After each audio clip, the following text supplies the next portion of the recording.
Tamil world radio, Tamil உலக வானொலி செய்திகள்.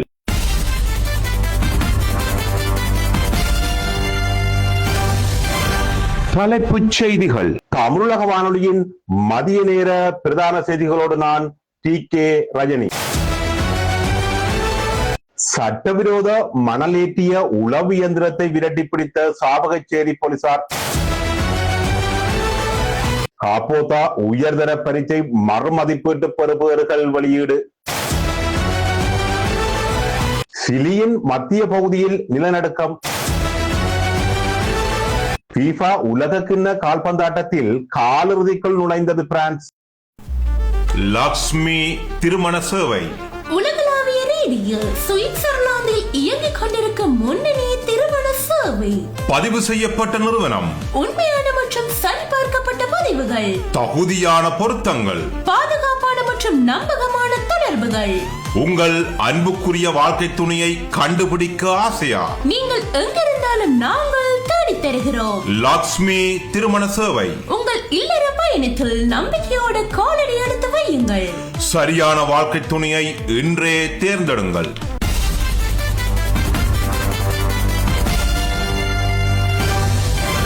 உள்நாட்டு செய்திகள். யாழ் சாவகச்சேரி மரவன்பளவு பிரதேசத்தில் சட்டவிரோதமாக மணல் அகழ்ந்து ஏற்றிச் சென்ற உளவு இயந்திரத்தை போலீசார் விரட்டி பிடித்துள்ளனர்.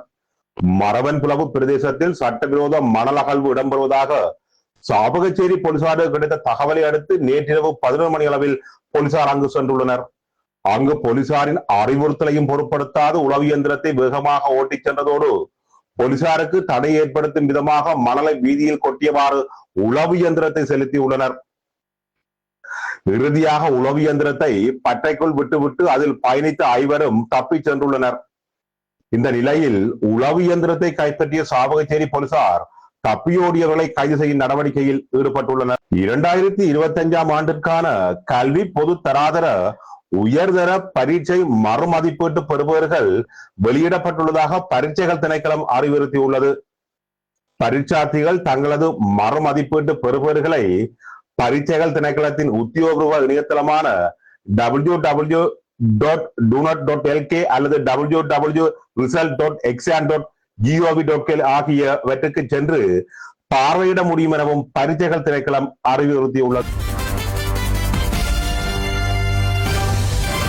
வெளிநாட்டு செய்திகள். சிலி நாட்டின் மத்திய பகுதிக்கு அண்மையாக ஆழ்கடலில் 5.5 மெக்னிட்யூட் அளவில் சக்தி வாய்ந்த நிலநடுக்கம் ஒன்று ஏற்பட்டுள்ளதாக சர்வதேச ஊடகங்கள் தெரிவித்துள்ளன. இந்த நிலநடுக்கம் கடலில் 10 கிலோமீட்டர் ஆழத்தில் ஏற்பட்டுள்ளது. இதன் தாக்கம் நிலப்பகுதியிலும் உணரப்பட்டுள்ளது. இருந்தாலும் இதனால் ஏற்பட்டுள்ள சேத விவரங்கள் குறித்து இதுவரை எவ்வித தகவல்களும் வெளியிடப்படவில்லை என தெரிவிக்கப்பட்டுள்ளது.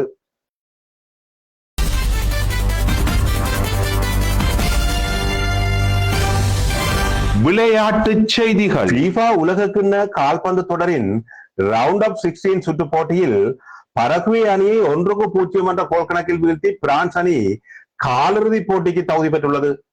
போட்டியின் 70வது நிமிடத்தில் பிரான்ஸ் அணியின் நட்சத்திர வீரர் கிலியன் எம்பாப்பே பெனால்டி வாய்ப்பின் மூலம் தனது 6வது கோலை பதிவு செய்து அணியை வெற்றி பெறச் செய்தார். போட்டி முழுவதும் பிரான்ஸ் அணி 79% பந்து வீத ஆதிக்கத்தை தன்வசம் வைத்திருந்து பரகுவே அணிக்கு கடுமையான அழுத்தத்தை கொடுத்திருந்தது. குறிப்பாக பரகுவே அணியின் பந்து காப்பாளர் ஒர்லாண்டோ கில் பல இலக்குகளை தடுத்து நிறுத்தியிருந்தார். தமிழக வானொலியின் மதிய நேர பிரதான செய்திகள் யாவும் இத்துடன் நிறைவடைகின்றன. வணக்கம்.